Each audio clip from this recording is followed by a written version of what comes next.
Hey friends, let me ask you something from the bottom of my heart.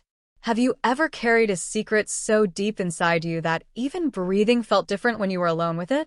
Have you ever looked in the mirror and whispered to yourself, "This is not the real me. The real me is hiding"? Come closer, sit down, get comfortable. I'm going to tell you the whole story today, the one I kept locked away for more than 50 years. And I'm going to tell it exactly the way it happened, no sugarcoating, no rushing. Imagine it's the morning of your wedding day. The year is 2023. Soft golden sunlight is pouring through the lace curtains of our upstairs bedroom. The old oak floorboards creak gently under my bare feet. My heart is beating so loud, I can actually hear it in my ears like a drum. The air smells of fresh coffee from downstairs and the faint lavender from the candle Laura lit earlier. And there she is, Laura, the woman I love more than life itself, standing right in front of me. She's holding a soft makeup brush in one hand and a small mirror in the other. Her eyes are shining with so much love and excitement that I feel tears already forming. She leans in close, her voice warm and steady like a hug, and she whispers, "David, today isn't just about me marrying the kind, strong man I fell in love with. Today I get to marry the beautiful, gentle woman you've carried inside you since you were a little boy. Today, my love, you get to be Stephanie for our wedding. Are you ready?" I looked at her, my throat tight, and I nodded. Because I was ready. More ready than I had ever been in 63 years. But none of this would have happened if I didn't take you back to where it all started. So let's go back. Way back. I was born in 1960 in a big, loud, loving house in a small town in the Midwest. There were 6 children, 5 girls and 1 boy. I was the baby, the only boy, the little brother everyone protected and teased at the same time. My sisters were my whole world. Sarah, the oldest, was tall and graceful, always practicing ballet moves in the living room with her pink tutu. Lisa was the practical one, the one who could climb trees better than any boy and still come home with perfect braids. Karen had the loudest laugh and the wildest red curls. Michelle was the quiet artist, always drawing fashion sketches in her notebooks after school.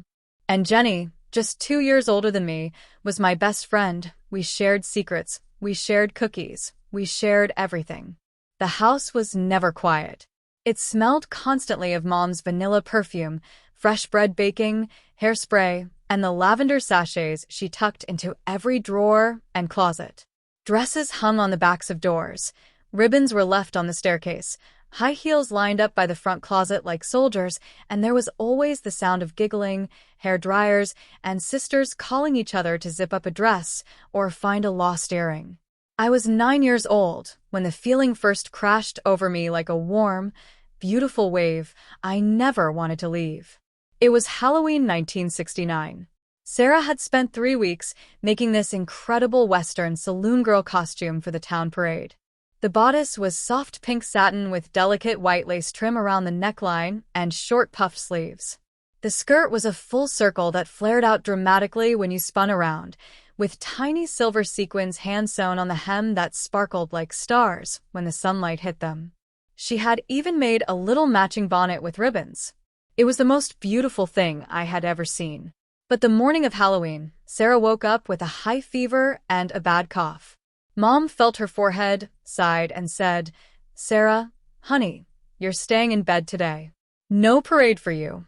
Then she turned to me with that playful, loving smile and said, "David, you and Sarah are almost exactly the same size. Why don't you wear her costume for the parade? You'll be the cutest little cowgirl this town has ever seen." My heart started racing. I didn't say no. I followed Sarah upstairs to her room. She was lying in bed, pale but smiling, and she helped me put it on.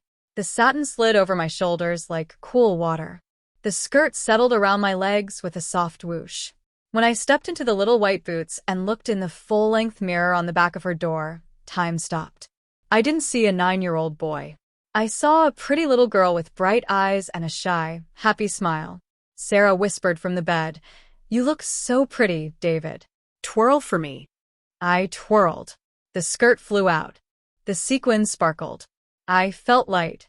I felt right. For the next 3 hours, I walked in the neighborhood parade with the other kids. People smiled at me. Ladies said, "What a beautiful little girl." One old man tipped his hat and called me Miss Pinky. Every compliment landed in my chest like warm sunshine. When I came home that evening, I had a big bag of candy, but I didn't care about the candy. I cared about how I felt in that dress. That night, after Mom helped me take the costume off and hang it back in Sarah's closet, I lay in my narrow bed under the quilt. The house was quiet. I could still feel the satin against my skin even though it was gone. I cried quiet tears into my pillow. Not sad tears, but tears of longing. I wanted that feeling again. I wanted to feel pretty. I wanted to feel like the girl I had been for those few hours. I didn't have words for it then. I just knew something inside me had woken up, and I never wanted it to go back to sleep. The next few years were a mixture of joy and secret ache. I would watch my sisters get ready for school dances. I would sit on the edge of the bed while Michelle put on lipstick and ask her 1,000 questions about colors and how it felt. I would secretly play with Jenny's dolls when no one was looking, dressing them in the tiny clothes and imagining I was one of them. I never told anyone.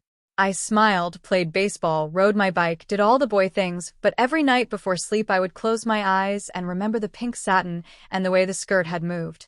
When I turned 13, we moved to a bigger house on Maple Street.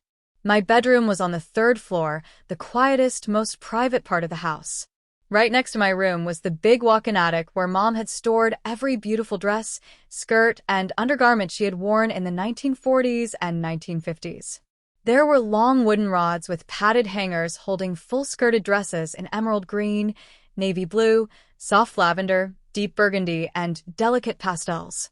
There were boxes of girdles with shiny metal garter clips that clicked when you fastened them. Long-line bras that gave such a classic feminine shape. Seam stockings in their original packets. Full nylon slips that made the softest whispering sound when you walked. Even a few bullet bras and petticoats that added volume and grace. The attic smelled of lavender sachets, old tissue paper, and a faint trace of Mom's Chanel perfume that still lingered after all those years. Every single night after the house went dark and I could hear Dad snoring from the 1st floor, I would quietly open my bedroom door, avoid the creaky 3rd step, and slip into the attic. I learned every floorboard that made noise. I would choose one dress at a time, hold it against my body in the tall oval mirror that leaned against the far wall, then slowly put it on. One unforgettable night, it was the emerald green swing dress with the matching belt. The fabric was heavy cotton with a slight sheen. When I zipped it up and fastened the belt, the skirt flared out perfectly with every step. I practiced walking, turning, sitting on the old wooden chair, feeling the way the dress moved with me.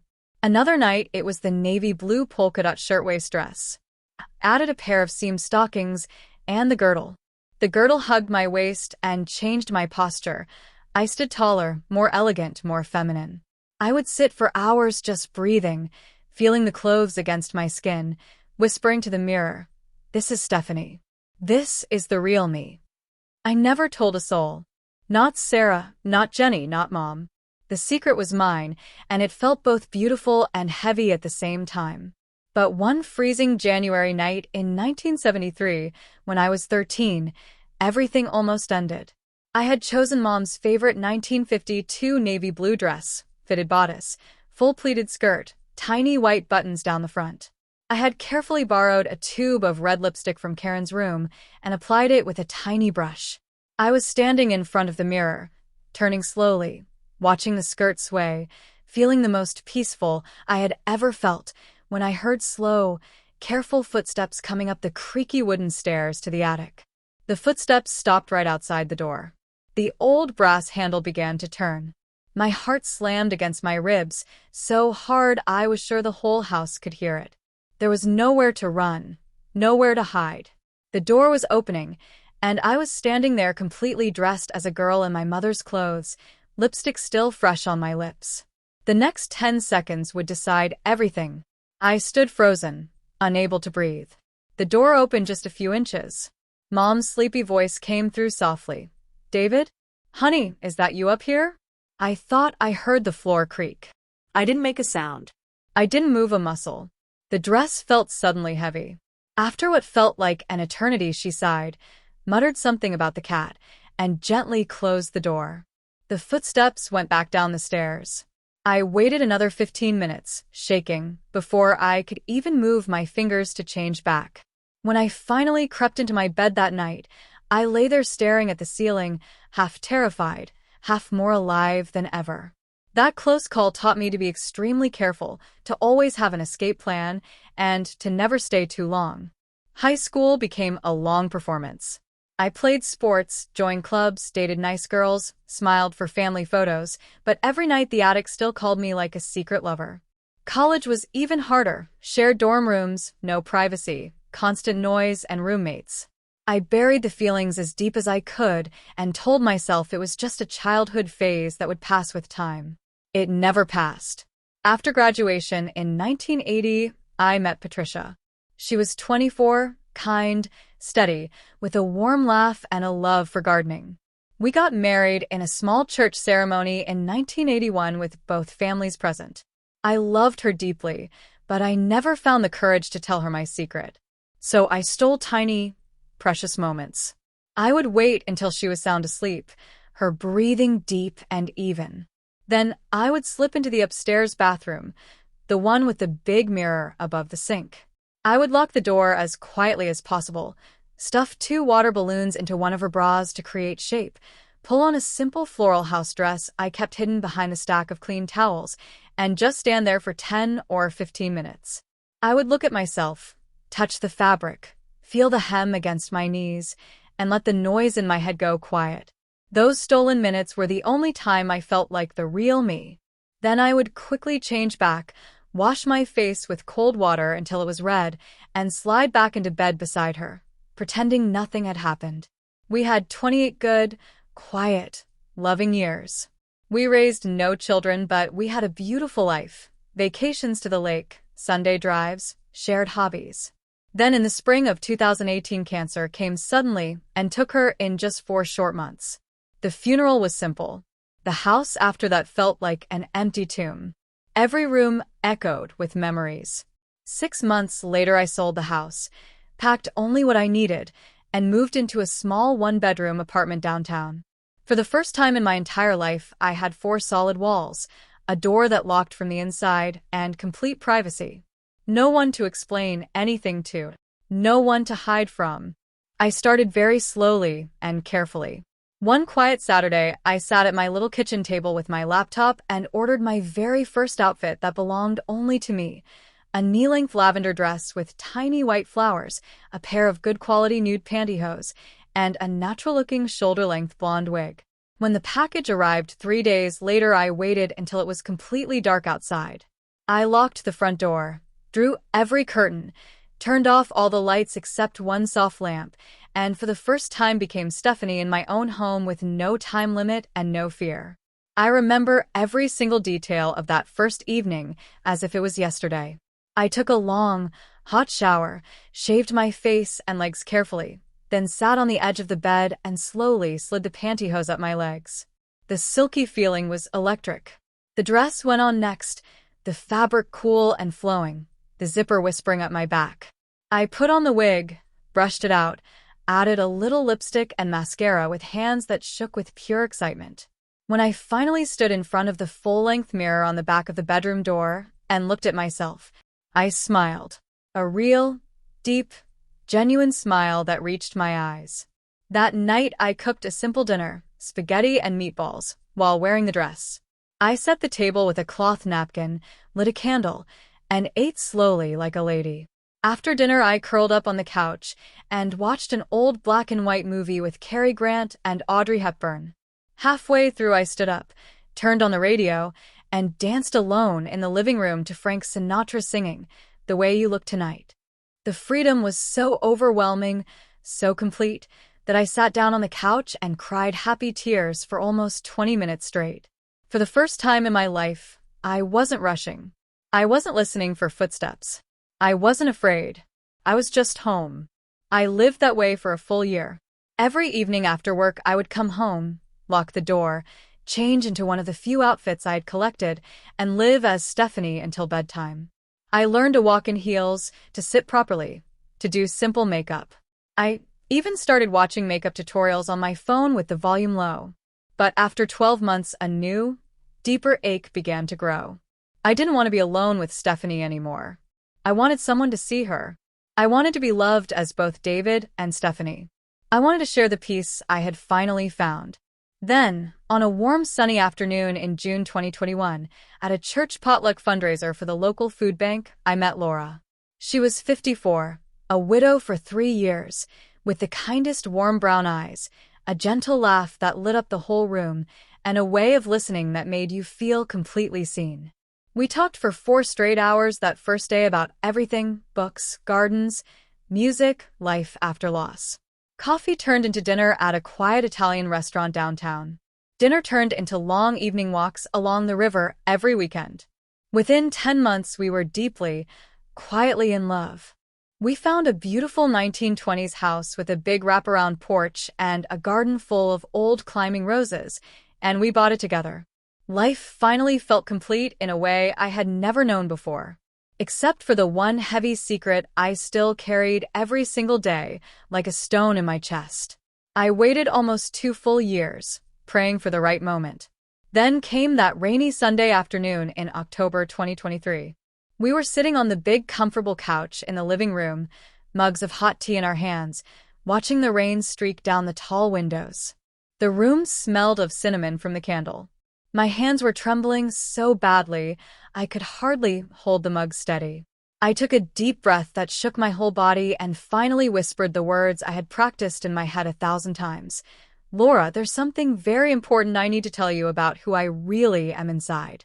She set her tea down carefully on the coffee table, turned her body completely toward me, looked straight into my eyes with that calm, loving, steady gaze, and said 4 simple words that made the world stop spinning. But what she told me next, and the incredible, secret plan she had already been making for months for our wedding day, was something so beautiful I could never have imagined it in my wildest dreams.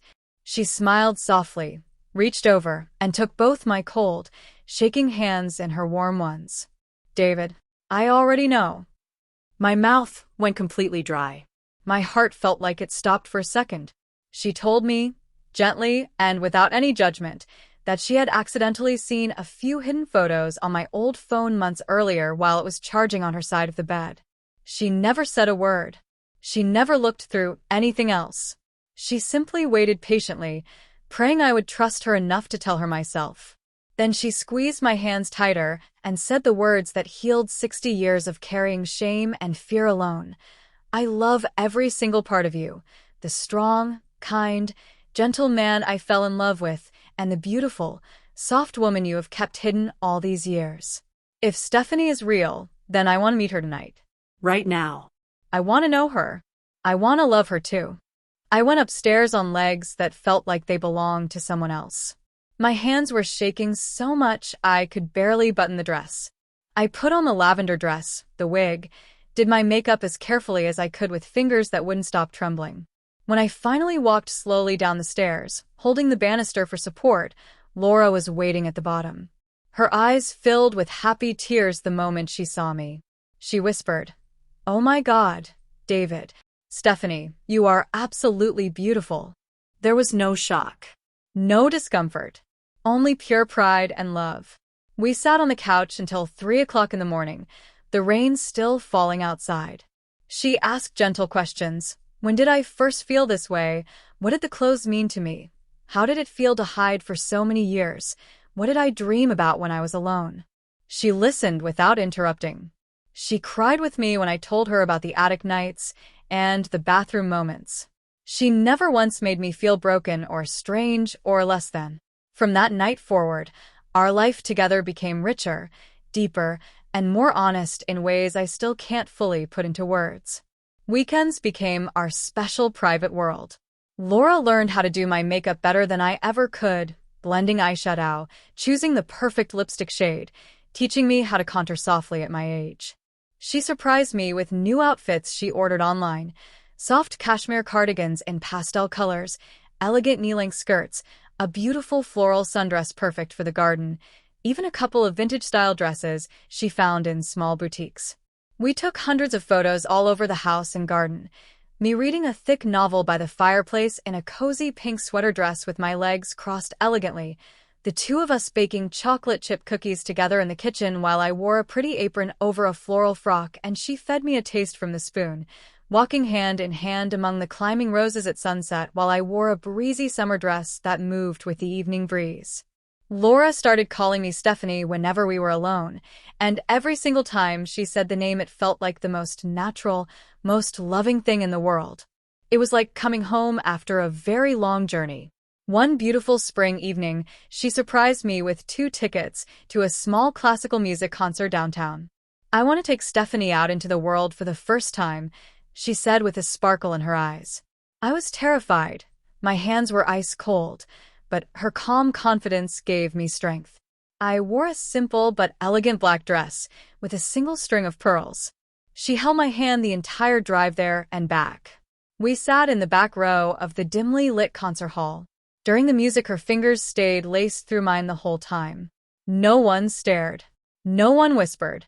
For 2 glorious hours, I sat there as Stephanie, completely seen, completely safe, and completely loved.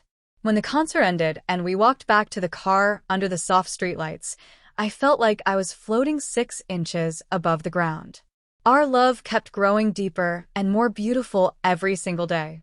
When we decided to get married, it felt like the most perfect, natural next chapter of our story. We planned a small, intimate ceremony in our own garden with just 30 of our closest friends and family. Everything was coming together beautifully: the flowers, the music, the simple menu.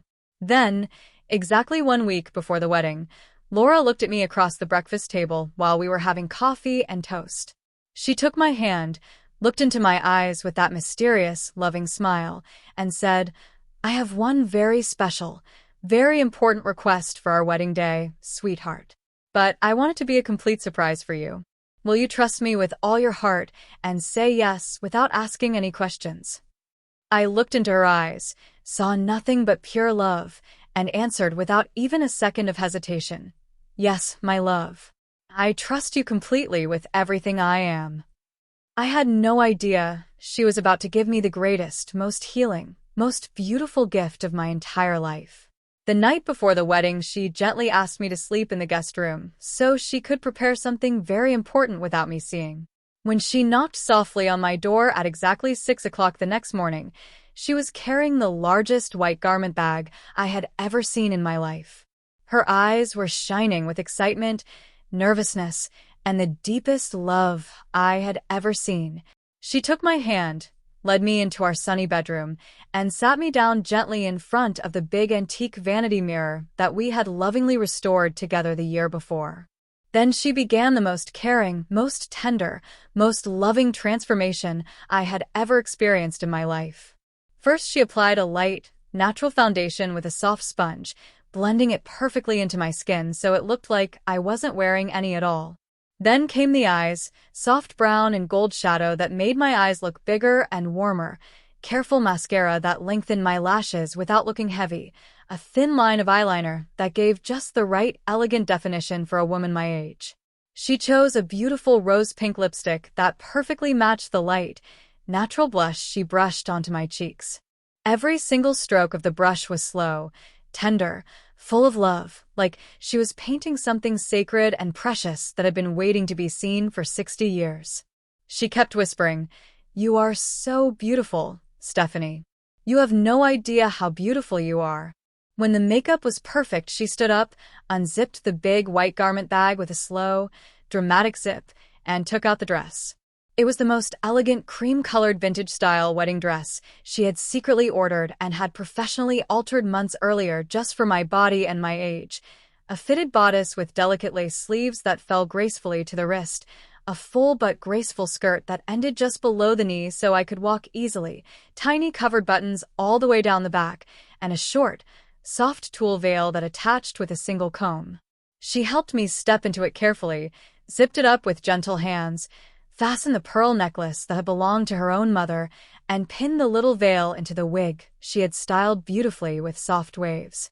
When I finally turned and looked in the full-length mirror, I didn't see David anymore. I saw Stephanie, A woman in her 60s, soft, graceful, peaceful, feminine, and completely whole for the first time in her life. Tears started rolling down my cheeks without any sound. Laura stepped behind me, wrapped her arms around my waist, rested her chin on my shoulder, and whispered in my ear, "This is the real you, my love. This is the woman I have been waiting to marry to. And tonight, before tomorrow's ceremony with everyone else, I want us to have our own private wedding ceremony, just Laura and Stephanie. No one else. Just us." She had transformed the living room into a dream while I was sleeping in the guest room. Dozens of candles glowed softly on every surface, casting warm golden light. Fresh roses from our own garden were arranged in tall crystal vases on the mantel and the side tables. Soft piano music played from the old record player in the corner, the same songs we danced to on our first date. She had changed into her favorite cream silk robe that matched my dress perfectly. I stood there in the beautiful cream dress, the veil soft against my cheek. We held hands in front of the fireplace and exchanged our own private vows that we had written for each other. She promised to love and cherish both David and Stephanie every single day for the rest of our lives, through good days and hard days, through everything. I promised I would never hide any part of myself again, that I would trust her with all of me. Then we danced our very first dance right there in the living room, slow, close, both of us laughing and crying happy tears at the same time. I could feel her heartbeat against mine. I could smell her perfume. I could feel the fabric of the dress moving with every step. It was the most perfect, most complete moment of my entire life. I have never in 63 years felt more loved, more accepted, more completely myself than I did in that moment. The next morning I changed back into my charcoal suit for the official garden ceremony. But I carried Stephanie in my heart every single second of that beautiful day. When we stood under the rose arch and said our public vows in front of our 30 close friends and family, only Laura and I knew the full, wonderful truth of what had happened the night before in our candlelit living room. When we cut the cake and everyone clapped and cheered and raised their glasses, we shared a secret, loving smile that meant more than any words could ever say. That magical weekend was 2 years ago now. Since then, Stephanie has stepped out with Laura many, many more times, to quiet dinners in small restaurants, long garden walks at sunset, even a whole weekend trip to a peaceful lakeside town where we stayed in a little cottage. But every single time I look at those private wedding photos, the ones of me in the cream dress dancing in our candlelit living room, the veil soft on my shoulder, Laura's arms around me, I still get goosebumps all over my arms. Because my wife didn't just marry me that weekend, she married both of us. And if you're sitting there right now watching this, feeling the same things I felt for more than 50 years, I need you to hear this from someone who lived every single day of it. You are not alone. Not even for one single second of your life. There is absolutely nothing wrong with you. The girl, or the boy, or the beautiful person somewhere in between, that you have been carrying quietly inside your heart all these years deserves to be seen, loved, celebrated, and set free. It might take time.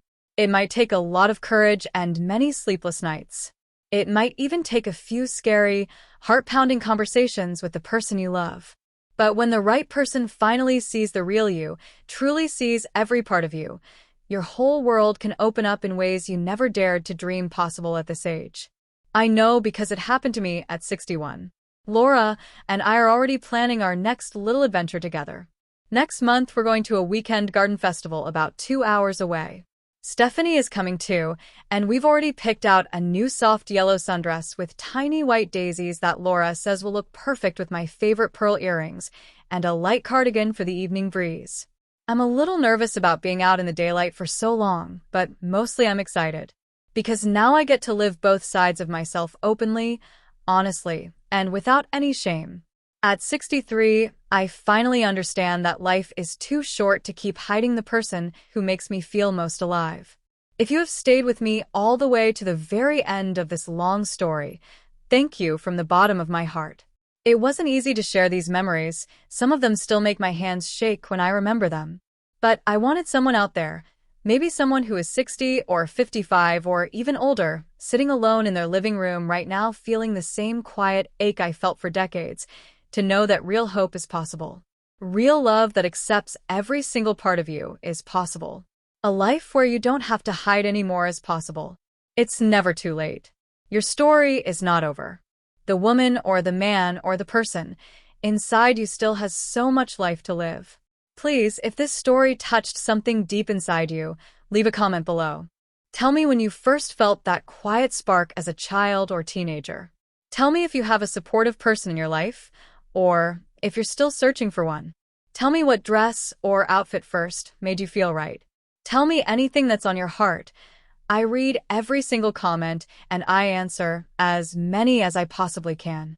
You're safe here. This is a kind place. If the story moved you even a little, please give it a gentle thumbs up. Share it with one person who you think might need to hear it today, a friend, a brother, a husband, anyone who might be carrying the same secret. And if you haven't already, hit the subscribe button and turn on the notification bell so you don't miss the next real, heartfelt story from this channel. I have many more true stories to share, some funny, some emotional, some about the small joys of living as yourself at this age. Until next time, my friends, please be very gentle with yourself. Take your time. The person you've been hiding inside, she or he, deserves to breathe freely. She deserves to feel the sun on her face in a pretty dress. She deserves to dance in the living room with someone who sees how perfect she is. She deserves to be loved exactly as she is. This is David, and this is also Stephanie signing off with a very full, very grateful, and very peaceful heart. God bless every single one of you. Take care of yourselves. And remember, you are loved exactly as you are, all of you.